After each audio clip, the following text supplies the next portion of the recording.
सब मिथिलावासी के गोर लागै छी।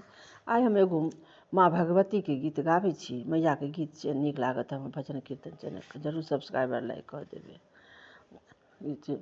अहाँ आबू ने मैया चरण पखारि दै छी। अहाँ आबू ने चरण पखारि दै छी। चली आयब हे मैया हकार देने छी। कनि अहाँ आबू ने चरण पखारि दै छी। चली आयब हे मैया हकार देने छी। चली आयब हे मैया हकार देने छी। माई काली हमर बात मानू ने। माई काली हमर बात मानो ने। पुत्र बिलटल के कनि सम्हारू ने। पुत्र बिलटल के कनि सम्हारू ने। पापो अर्जल जगत में बहुतो केलहुँ।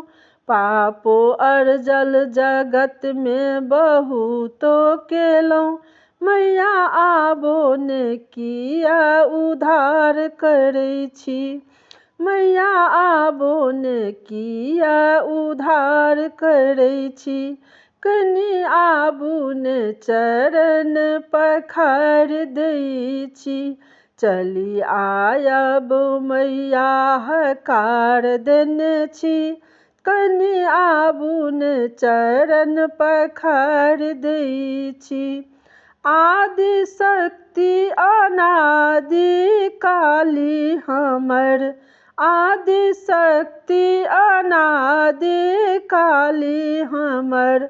पुत्र निर्धन के अनलहुँ बीच भमर।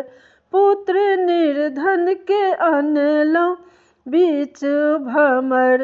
एक अहाँ बाम आशा हमर। एक अहाँ छी बाम आशा ककर। आबो ने मैया निकालि दै छी। आबो ने मैया निकालि दै छी। कनि आबू चरण के पखारि दै छी। चली आयब हे मैया हकार देने छी। चली आयब हे मैया हकार देने छी। चली आयब हे मैया हकार देने छी।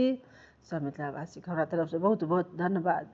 आशा अछि माँ भगवती के गीत छियै, नीक लागि जायत हमर भजन कीर्तन चैनल के जरूर सब्सक्राइब लाइक कर। जय मिथिला जय।